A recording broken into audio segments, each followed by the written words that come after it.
Coucou les filles, alors j'espère que vous allez bien. Alors je reviens avec cette nouvelle vidéo qui va traiter des 5 règles à absolument respecter quand on va acheter son fond de teint en magasin. Alors pourquoi je vais traiter de ces règles en fait? Parce que j'ai souvent des clientes ou des personnes de ma famille ou de mon entourage qui viennent me voir et qui me disent qu'ils ont mal été conseillés en magasin par rapport à leur carnation, leur teint, leur type de peau ou ce genre de choses.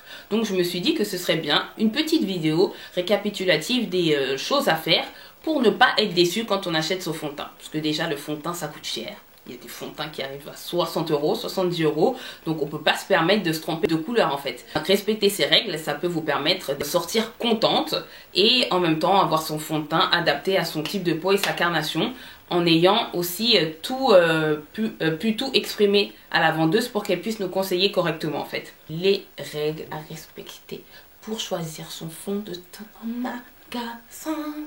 Ouais.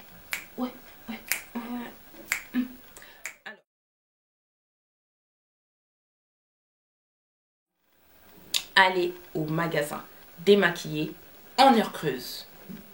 Yeah! Alors, pourquoi démaquiller? Comment vous dire? Le fond de teint, quand vous l'enlevez le soir, il reste toujours des résidus, même si vous l'enlevez avec la lingette. Il faut laver votre visage avec du savon.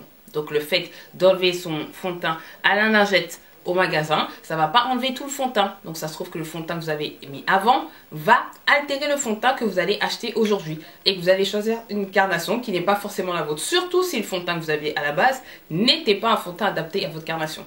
Donc il est essentiel de partir au magasin démaquiller. Alors aux heures creuses, pourquoi? Parce que tout simplement parce que les vendeurs ont plus de temps pour parler avec vous, ils sont moins stressés, il y a moins de personnes et donc ils prennent plus de temps à vous conseiller et à prendre connaissance de ce que vous recherchez réellement. Et vous serez, je pense, un peu plus satisfaite et toujours plus satisfaite quand la personne prend plus de temps pour vous conseiller.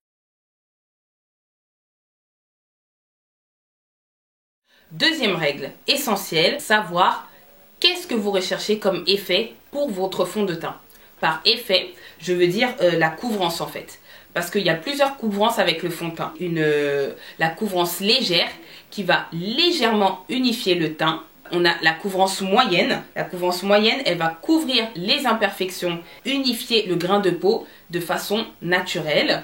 Et ensuite, vous avez la haute couvrance. La haute couvrance qui va permettre de camoufler les taches, les décolorations et hyperpigmentation sans le besoin de mettre beaucoup de fond de teint.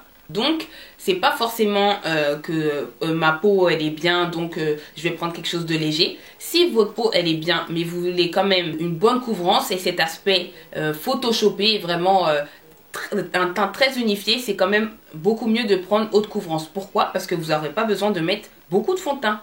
Et vous aurez le résultat que vous cherchez. Alors que si vous prenez un fond de teint léger, vous allez en mettre plusieurs. Déjà d'une, il va tenir moins longtemps, il va partir plus vite.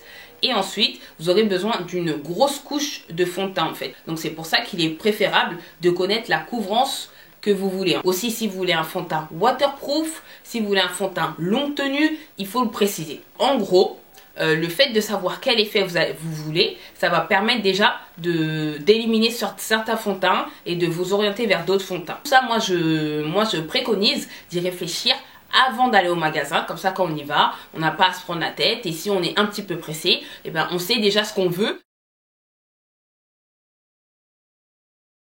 Troisièmement, alors ne pas hésiter à essayer plusieurs teintes quand vous savez quel fond de teint vous allez choisir. Quand on a choisi notre fond de teint, qu'on sait que c'est le fond de teint qui est adapté à ce que l'on recherche, il va falloir trouver la carnation qui nous va.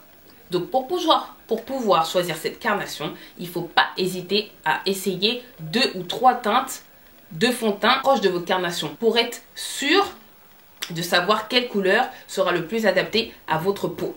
C'est très important et il ne faut pas hésiter à le faire. Il ne faut pas se dire « Oh non, je vais la saouler » ou « Oh non ». Non. Vous êtes là pour choisir le fond de teint qui est adapté à votre peau. Donc il ne faut pas hésiter à vouloir en essayer plusieurs. Vous n'avez pas besoin d'en mettre 3 dans chaque partie du visage, mais vous allez peut-être essayer un peu plus là, un peu plus là et un peu plus là et voir lequel est le plus adapté tout simplement.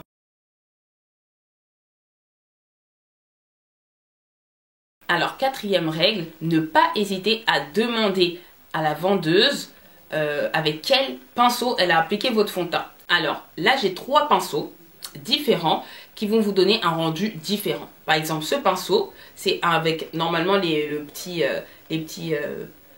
poils en haut sont blancs. Là ils sont marrons parce que j'ai pas nettoyé le pinceau, mais normalement ils sont blancs. Donc vous avez ce genre de pinceau. Ce genre de pinceau, ça va toujours vous donner un rendu très naturel. Même si vous utilisez un fond de teint haute couvrance, avec ce genre de pinceau, vous pouvez avoir quelque chose de très léger. Donc celui-là, ça va être un pinceau qui va vous donner un fini haute couvrance. Celui-là, ça va vous donner une couvrance moyenne. C'est préférable d'utiliser le pinceau avec lequel elle vous l'a appliqué, ou être conscient que ce ne sera pas le même rendu. Parce que le pinceau, ça va tout changer. Le pinceau, la Beauty Blender, quelque chose, une mousse, ce que vous voulez, ça va changer. Ça peut changer la couvrance ou la tenue de votre fond de teint.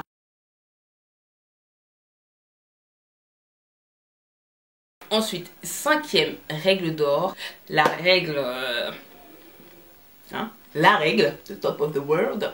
Il faut, s'il vous plaît, absolument essayer votre fond de teint en magasin. À part si vous connaissez déjà la teinte et le fond de teint que vous allez utiliser, si c'est la première fois, il faut absolument essayer le fond de teint. La partie de la mâchoire minimum, tout le visage, c'est encore mieux. Et en plus, d'attendre 5, 10, voire 20 minutes. Vous voyez comment ça tourne. Et ensuite, si vous êtes conquise, vous le prenez. Et voilà, donc j'espère que cette vidéo va en aider plus d'une. Parce que c'est des règles que moi j'aurais bien voulu savoir avant. Hein, parce que j'étais du genre à aller prendre mon fond de teint en 5 minutes. J'aurais vraiment voulu avoir ces 5 règles d'or quand j'étais plus jeune pour choisir mon fond de teint en toute tranquillité. Surtout si vous avez des copines qui ont du mal avec leur fond de teint, n'hésitez pas à les taguer sous la vidéo, à partager la vidéo sur les réseaux sociaux parce que je suis partout. Je suis sur Facebook, sur Instagram, sur Twitter, sur Snapchat, Blackia Beauty. Donc n'hésitez pas à m'ajouter aussi sur Snapchat. Donc je mettrai, tous les liens seront en bas de la vidéo. Je vous fais de gros bisous et je vous dis à la prochaine vidéo. Salut!